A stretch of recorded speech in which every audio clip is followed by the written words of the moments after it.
This is episode 80 of AA Beyond Belief, the podcast, and I'm your host, John S.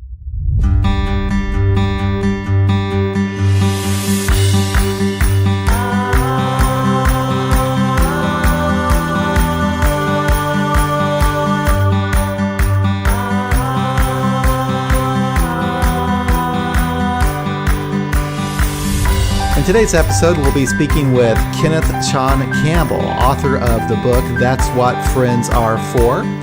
It's a novel based upon his experiences getting sober in San Francisco during the AIDS crisis of the 1980s.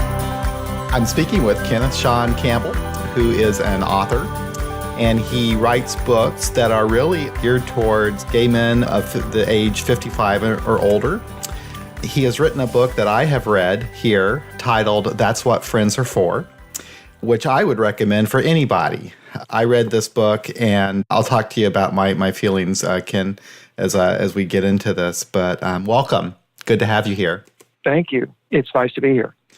You know, I guess I'll start by just giving you a little feedback about my impressions of reading the book overall.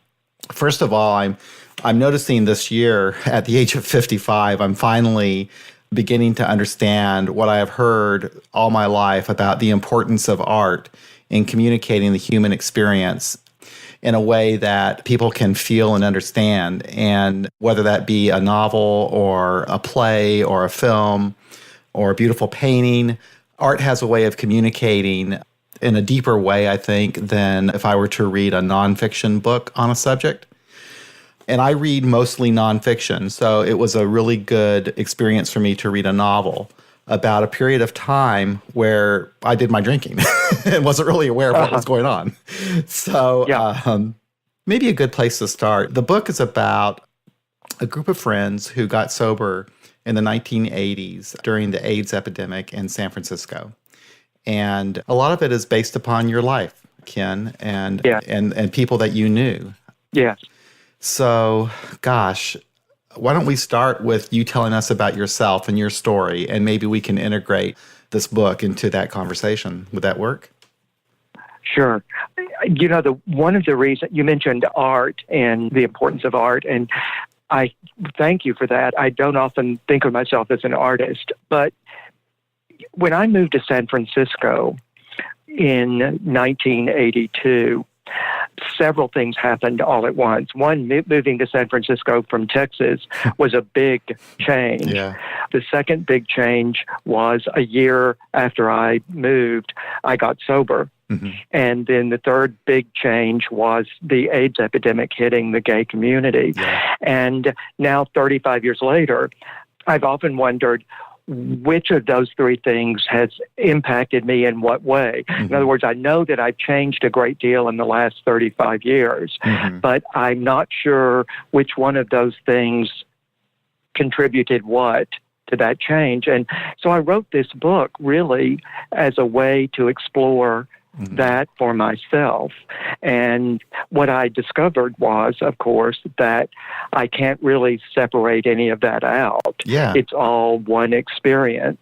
And that was the main thing I came away from the book with, was that all of these things together were a great impact on me and on my life. Yeah. So...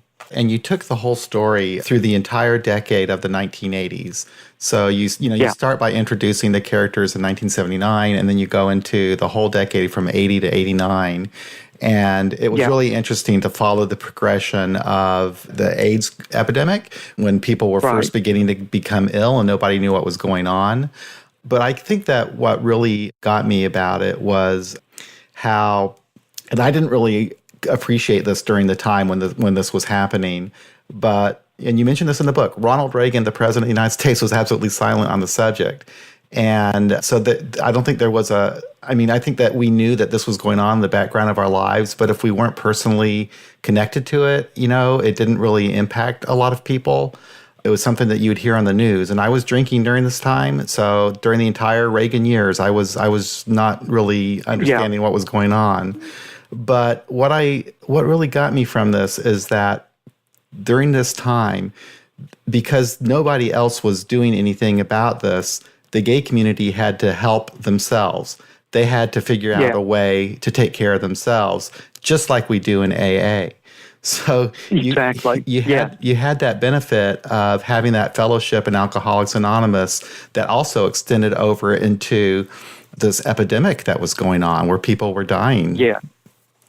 I mentioned this, I think, in the introduction to the book, where I hesitated about including AA in this book, and yet I realized that I could not write this book without talking about Alcoholics Anonymous. It was such a huge part of that entire experience. And frankly, I don't know how I would have gotten through that period without the structure of Alcoholics Anonymous. I really don't know how any of us would have made it.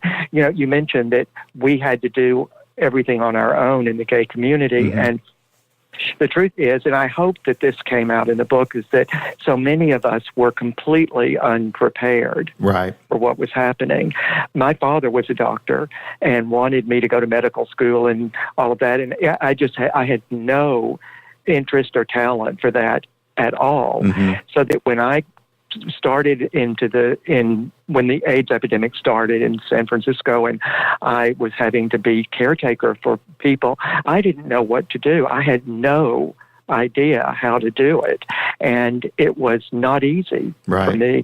And there were a lot of people like that who just had to step up and do things that they had no idea how to do. And many of those people did it so well. And that's kind of what I wanted to say in the book. You mentioned the structure, too, of the book, that it was in the 80s. I was trying to figure out how to end the book because truly the AIDS epidemic hasn't even ended today. No. It's still ongoing. So I thought, where do I stop it? And in the original draft of the book, it went on into the 90s. And then I realized that seminal moment during the earthquake in 1989 was the place to end this book, because otherwise it was a good metaphor. I think, for the crux of what was happening. So I went back and rewrote the book and shifted the timeline of things so that it would fit neatly into that one decade. So that was the reason why I ended it the way I did, just with the 80s, because certainly the AIDS epidemic went on much longer than that. Yeah, and I was doing a little bit of reading to find out where it's at now, and I was kind of surprised by this, but the area of the country that's being hit the most with HIV/AIDS is the southern states of the United States. South Carolina, Alabama, those areas, and it's because people are poor and they don't have access to good medical care, and so So it's still an ongoing problem.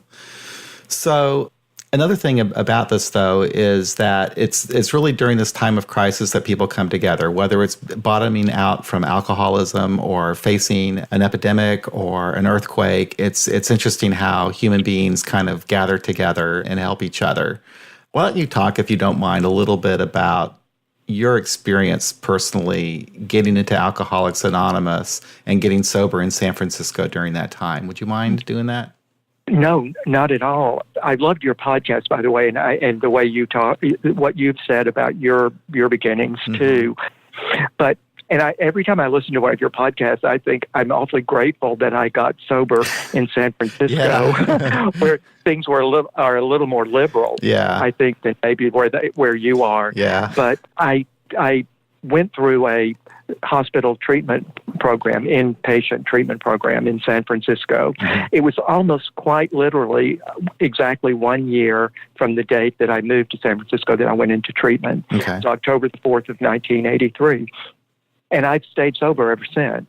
I'm not sure why, except one thing is I am absolutely convinced that I only have one recovery in me. I don't know why I feel that way, but I felt that way always and feel it very strongly, that I got one chance. And you mentioned the coming together of people. that was so important. We didn't hear a lot of God talk, really, in the meetings that I went to at the beginning. So that whole thing was not much of an issue for me. And what we did rely on, though, so much was each other. And that became clear from the very beginning. And my memories today of those early days in Alcoholics Anonymous all center around the people, the friends that I made and the people that I hung out with. And my whole life centered around Alcoholics Anonymous. I would go to 6 or 7 meetings a week. And all of my friends were friends I made in AA. And so it was a big part of my life, and still is. Even to this day, it's still a big part of my life. I sponsor people today and go to meetings still. But those early days were, the first 5 years were really basic for me. I really stuck. I had a great sponsor who did a step study meeting in his home every week. And I went to that for about 10 years every week. And I really stuck to the basics. I always felt like I got a good foundation in AA, so that, drum roll please, when I came out as an atheist, it was much easier for me. I already had a good foundation, and I was 17 years sober when I came out as an atheist. And I was trying to think of what it felt like, and the best way to describe that is it felt like I took the saran wrap off of my life. And that all of a sudden life felt so much freer and fresher, and like this burden had been lifted off of my recovery, because that had been a problem for me from day one. Really? Yeah, I can remember being in treatment, and they sort of said, you have to have a higher power, and I said, okay, how about Neiman Marcus? and they said, sure, if that works for there you go. And so I did that for a while, and then I realized I needed to take it more seriously. And I spent a long time really trying to figure that out, trying to figure out what that meant for me. I spent years trying to figure it out. And I bounced from one thing to another. I ended up with sort of this vague, humanistic kind of concept of a higher power. And I finally realized that I didn't even have to call it that anymore. Yeah, that's how I am now, too. I don't even use the term that much anymore. People help me. Yes, exactly. But that's kind of the way it was for me in the early days. Lots of meetings, lots of always going out for coffee or dinner or something after meetings, so that it would be the whole evening. You know? It reminded me when I was reading the book, you would talk about sometimes how San Francisco is a small town. And I would feel that way here in Kansas City, too. And I guess Kansas City probably is kind of a small town comparatively, but it's like when you're in AA, it's like you're constantly running into somebody, from a meeting. Oh, absolutely. Something like that. Here, San Francisco, too. Well, San Francisco's not nearly as big as a lot of people think it is. Right. It's not that, it's I think, still under 1 million people. Okay, yeah. And then when you subdivide that into the gay community, and then you subdivide that again into the gay recovery community, it gets even smaller. So, but nevertheless, anytime you're out and about, you'll run into someone almost always. But that part of going out for coffee, with your friends and so forth, I think that was a big part that helped me with my recovery early on too. For me, I did not have the benefit like you did of maintaining those friendships for such a long period of time. But my first several years in AA, I mean, that's what I did all the time. The people that I went to meetings with, or the people that I would go to movies with, or go out to eat with, and all of that. And we just formed a really tight band of brothers, I guess. We were all in our 20s and early 30s, so they were people I could relate to. And that probably did more for me than any of the step work or anything else, just having people like that in my life. I agree. And, my sponsor used to say, you don't really have to worry about working the steps. If you stick around long enough, the steps will work you. Yeah. And I think that those friendships is a way that kind of happens, because we talked about that every night we would talk about where we were in the steps and all of that and what we were doing and how we were applying it to our lives. And that, I think, is what's so important, is that philosophy, if you will, of the steps gets applied in a practical way. Yeah. And that's what those relationships were all about for all of us, I think, was learning how this stuff works in real life. Yeah. And that's what I try to do today with my sponsees, is I don't actually tutor them on the steps, and we don't go through the steps but of course all of my sponsees have 15 years or so. I don't have any real newcomers. But we just talk about what's happening in our lives and how we use what we've learned in AA to help problem solve, if you will. Yeah, that's pretty much what I do. I don't actually sponsor anybody now. I'm kind of in a weird kind of a place with the program where I left a traditional meeting like 3 years ago and started an agnostic meeting. And I know we're a little less organized, I guess, as far as we do talk about steps and so forth, but we're not really good about doing the sponsor thing and all that kind of stuff. But some people do. Some of us do. But it seems to be working for us. Well, mine is, I think, a lot more casual than a lot of people do, even here. The way I do it is a lot more casual than some people. And let's face it, as I still go to traditional meetings mainly because I don't have that many options. Right. And also, the pushback here is not like it is, I think, in other places. For example, my home group, there are a handful of people in that group that are also atheist. I'm not the only one. And I feel perfectly comfortable talking about how the program works for me in that meeting without getting any real pushback from people. So I think I'm lucky in that way to be here where I have that option. So when you were first getting sober, were you going to a gay group? Almost exclusively. Yeah. And in San Francisco, it was a little different. There weren't really just groups. Right.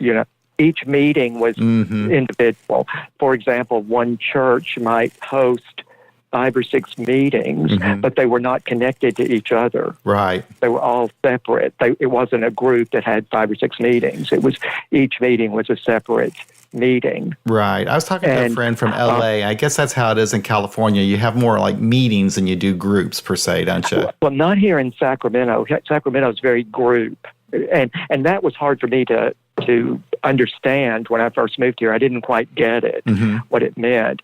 And it feels a little like sororities and fraternities, like people will say, well, what's your home group? Exactly. And if you say a certain name, well, they automatically assume you're a certain kind of person. Isn't that funny? Yes, that's how it is in Kansas City. But it wasn't that way in San Francisco. And the group was just a gang of guys that sort of ran around together, and we would say, "Are you going to St. Luke's on Saturday?" And somebody would say, "Yeah, let's meet there." And so a group would show up at that particular meeting that night. Yeah, but it wasn't one of those things where there was a strict group that we all belonged to. But definitely, I went to mostly gay meetings. There were probably 150 gay meetings a week then in San Francisco. Isn't that amazing? Yeah. The reason I ask you, I was talking to a friend last night about your book, and she's actually my service sponsor, you might say. She's really involved with our central office and the area assembly and so forth. But she got sober around the same time that you did, and she also went to a gay group here in Kansas City. And I think that group was probably... it was probably pretty new at that time. Anyway, I was talking to her about your book and about how it affected me and how I was beginning to have a better appreciation of what was going on. And she talked to me about how our group, Live and Let Live, was the gay group in Kansas City, still is. And she said that it was just the people were just being decimated, that gay men were just, they lost a lot of members. And then she would talk about like how you even mentioned in your book, like there's like only one funeral home in Kansas City that would even take people that died of AIDS. And it was just really interesting talking to her about that time and what it was like at that group. And I'm wondering kind of if, I'm sure, of course, San Francisco culturally is so much different than Kansas City, but I'm kind of wondering if is that what made that group so important? Was that crisis? Because at that time, and I go back in my memory, of course, I'm in the Midwest, okay, so it's completely different. But there weren't a whole lot of openly gay people that I knew. So I think... there probably were, John. But I just didn't know. I wasn't paying attention. but I didn't know that. There was probably as a matter of fact, I dated a guy from Kansas City while I was in Dallas for a while. Okay. He was a Catholic priest. Okay. There probably was more than I realized. But I don't know. But I think it was a little bit different. I think that there was more of a need for the group, maybe for the gay group, because right now that group isn't doing too well. It's interesting. It's struggling, and I think the younger people today don't have the sense of community that we had back then, or maybe the need for it. Maybe they don't feel the need for it like we did. And again, you're asking a question that's really hard to answer because I don't know whether the AIDS crisis made us closer or whether we were close just because we were all in recovery together. Right. That was that initial question that I posed. Is I just don't know. It all kind of came together. The intersectionality of all of those factors. Yeah. So that's what made it interesting for me to do this. But you mentioned losing people. I don't know whether this was in the book or not. I think maybe it was. But this is true for my life. I can remember, and this happened in the 90s. I got out my Rolodex one day and took out over 100 cards of men who had died just in that year. Wow. And I couldn't ever bring myself to throw them away, and I would bundle them up with a rubber band and keep them by year, little bunches of Rolodex cards. Long before we had cell phones. Right. Yeah, I remember the days when you had to remember a phone number, actually. Well, I was when I got sober. It was after I got sober that I got my first answering machine. Yeah. So it was still very early on in the technology. When we were all getting so we all had little business cards with our phone numbers on them that we would pass around. That's where these cards came from the Rolodex. Yeah. All these little cards that we would pass out to each other. It's kind of funny to think back to how much things have changed just technology-wise, like phones and phone numbers and how we would communicate. And, I'm like you. I think I was quite a few years sober before I actually had an answering machine. So if I was not at home, nobody was going to get a hold of me, Exactly.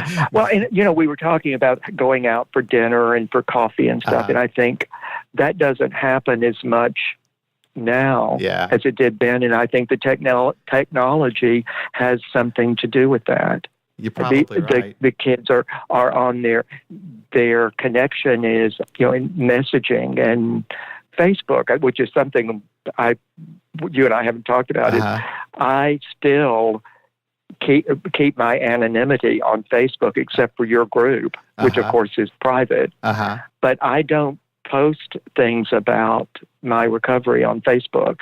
It's just a personal. I don't object to it. If other people want to do it, I think that's fine. But there's just something. And I think it has to do with my age and how long I've been sober and stuff. That it just feels like something I shouldn't do. Yeah. Facebook is a weird place. I initially stayed away from it. I guess I got my Facebook account, but I never did anything with it. But my wife was on it all the time.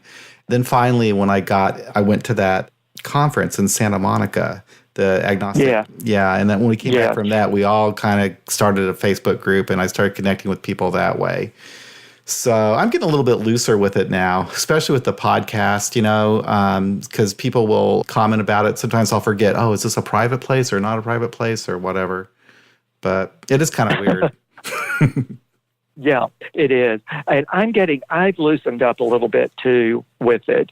And the thing that hooked me on Facebook, of course, was reconnecting with people. And there are 4 or 5 men who left San Francisco and have moved other places. One guy in Dallas, who's living in Dallas now, and a couple in Seattle who were friends back then with whom I've reconnected on Facebook. So that's been the greatest thing about Facebook to me is reconnecting. And my very first friend ever in my life, she and I were friends when I was 3 years old. She and I have reconnected on Facebook. So that's neat. So that's been, So I guess the technology is good. I don't know. It's changing AA, certainly, I think. And that's not a bad thing. AA might need to be dragged into the 21st century. Yeah, a little bit. I think it probably should. It probably could. There's some things that we could probably update a little bit, but AA we do have kind of an interesting culture. I was talking to my wife about I'm going to be going to speak at 2 Alcathons this year. Do you have Alcathons in California? Yes, we do. Sure do. My wife just gets a kick out of that name, Alcathon. That's got to be a uniquely AA. Round the clock AA meetings, honey. Can you imagine such a thing? Yes. Yes, we do have them here. I'm not much of a night owl, so I've never been, unless they can schedule me for like a meeting during the daytime. It's not my thing. But we do have them here, and they're certainly a great asset. I enjoy it. In San Francisco, as I mentioned in the book, that the 4 characters one New Year's Eve were the phone lines it was a service for people who had too much to drink could call in and get a safe ride home. Yeah. And we actually did that in San Francisco for a few years. I don't know whether they're still doing it or not, but that was the closest I ever came to an Alcathon, was staying up to help people find a ride home. That's a good idea, though, too. But, I've done it for the last couple of years. And we had a great time. Yeah. But my time to do them is like they will have me at like some odd time, like 5 o'clock in the morning. And, so like last year I spoke. And I actually turned it into a podcast, but there were like, I think 2 people in the audience, and then one of them left in the middle of my talk. So that's what you get. Yeah. You can't take that as an editorial. No, he just had to go get some coffee or something. You mentioned that it, obviously it had to be a difficult thing for you to do because you're going back to some memories. Can you talk about the whole process of writing the book and what you went through emotionally, and how did you take these personal experiences that actually happened and turn them into a novel? Can you talk about that a little bit? Yeah. I need to go back up a little bit. I started doing these books when I retired. I have 6 books out that are specifically, I got so tired of looking for books to read, and they were all about 20-year-olds or 17-year-olds, and I thought they're not the only people that have a life. And so I started writing. I wrote the first one when I was 59. I was just about to turn 60. So I've been doing this for about 11 years now. Okay. And I knew all along that eventually this book was going to have to be, I was going to have to deal with this topic. Yeah. And the time finally came where I couldn't avoid it any longer. And so I sat down to start this book. And what the interesting thing about it is that if you really look at the book, there's not any plot. There's no plot in this book. The plot is AIDS, it's the progression of the disease, but it's really anecdotal. The book, every chapter is sort of like an anecdote about what's going on, even though the characters do grow and change. There's not a central plot line of any kind. And I worried about that at first, and then as I was doing the rewriting, I realized that was probably okay. Yeah. That was probably okay to leave it that way. But the emotional process was something else. One of my sponsees and I meet every week for coffee, and he was so glad when I finally got through with this book. He said, "I was so tired of seeing you all puffy-eyed from spending all day crying over the book," because I did. I mean, and I still, when I try to talk about this book, it still gets very emotional for me because, again, like I said in the introduction to the book, the characters are all based on people that I knew or still know. And yet they became fictional characters as I began to write them. You know, they took on a life of their own, and they certainly are not exact, you know, people that I knew in San Francisco. But the interesting thing is, and I did this on purpose, that one of the characters, the character Hugo in the book, it was a dear friend of all of ours, and he died of AIDS. And in the book, I deliberately let him live. I hope I'm not giving anything away to people, and I wanted to do that because he really is still living for all of us. You know, we still think of him all the time, and that was really important to me to give him that gift, if you will. So it was, yes, to answer your question, it was a very emotional experience, but one I'm so glad that I did, and it's a book that I'm really, really proud of. When I was reading it, I was brought to tears a number of times, and it would be like, this always gets me, whether I'm watching a film, reading a book, when somebody finally faces that time in their life where they realize that they have a problem, and then someone reaches out and helps them, that always stirs emotion in me, and I get weepy. Yeah. And then also, of course, just the death and the love that people had for one another, and what was going on there too. There was just a lot of things that going on in that book that triggered a lot of emotion in me, and I welcome that, to be honest with you. I used to somehow automatically try to shut down if I were to like experience any sort of tears or crying or anything like that. I welcome it now. I like to have that I guess awareness or feeling or whatever. It's almost like a release in a way. It is. It is a release.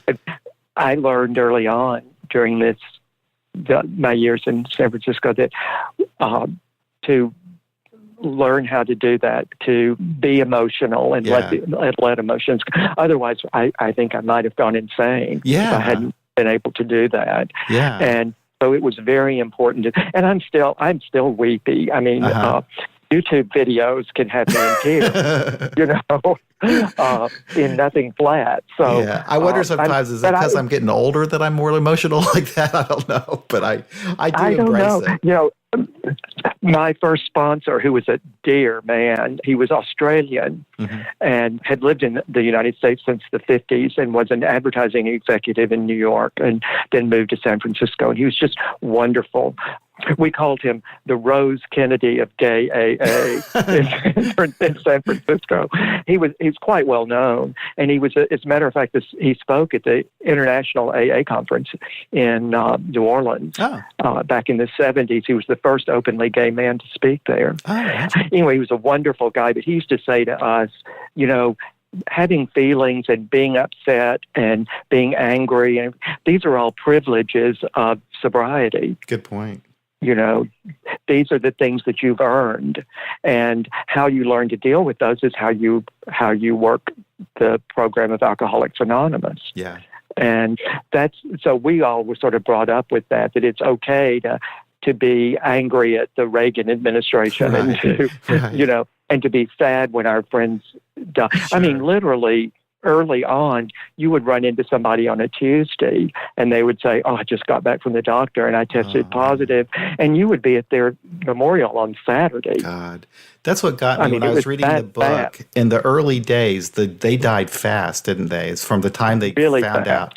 That was so incredible. Yeah. And you notice that in the book, that progression as the years went on, that they hung around a little bit longer, I guess, as the treatments. Right. Yeah. Right. And I have a boyfriend right now, and he's HIV positive. And the difference in his prognosis, his treatment, his outlook is so vastly different from what it was like, 30 years ago. Yeah. It's just completely different. Of course, he's responsible. He takes care of himself and does what he's supposed to do. But it's a very different kind of thing now. Yeah. And he's still very active in getting the word out. That's still very important. Yeah. Education and informing people about HIV and what it means, and preventative measures too. So, well, that's another good reason I think that people should read this book, regardless of whether you're gay or straight or in AA or not in AA. It's just a really good thing. It's just really good to have that awareness of what happened and what is still happening. And that's what I really appreciated from it. I just felt a little bit more connected to my gay friends now, because I do hear people talk in meetings at our group. We have a lot of gay people in our group, but I hear them talking about that time. And of course, I get it, but when I was reading your book, I felt it, and there's a big difference, Well, I've been touched by some of my readers are people I never ever would have expected to be. Because, like I said earlier, I really wrote these books for guys like me, for gay men my age, to give them something to read.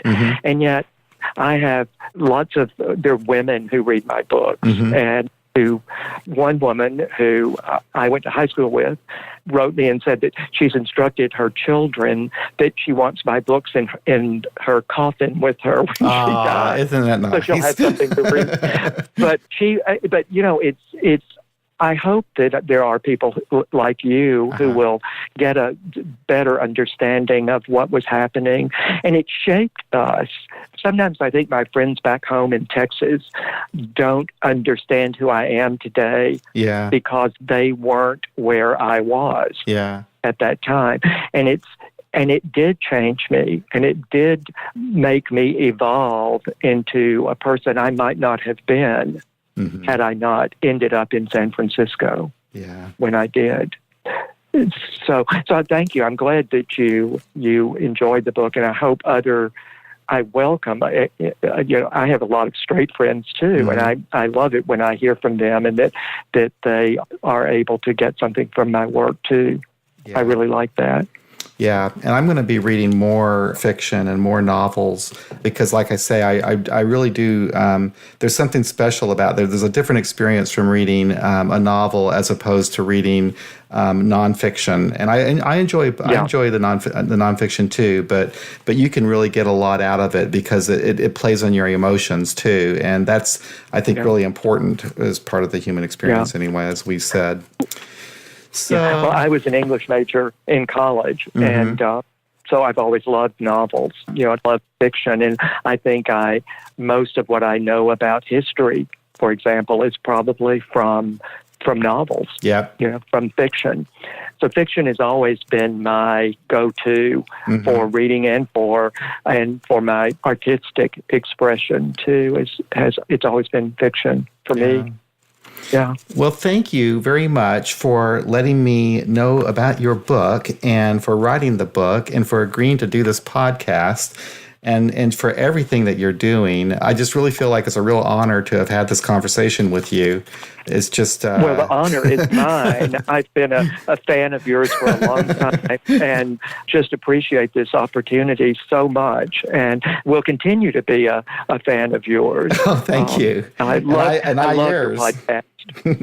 And I almost came to Austin for the conference last year. I had planned to, and some things came up at the last minute, and I was not able to go. Okay. And you were the first person I wanted to go up and introduce myself to when I got there. It was funny in Austin when you talked about my voice or whatever. I'd be talking to people somewhere and say, "Oh, I hear that you're John from the podcast." Yes, of course. Yes, absolutely.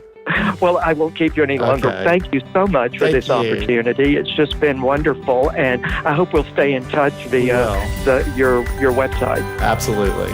All right, you take care. Okay.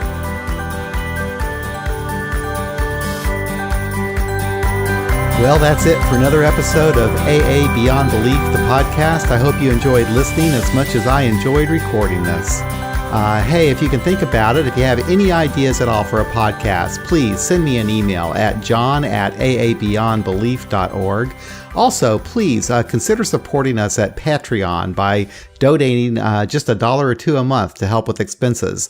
Visit our Patreon page at patreon.com/aabeyondbelief. Thank you so much for your support. We'll be back again real soon.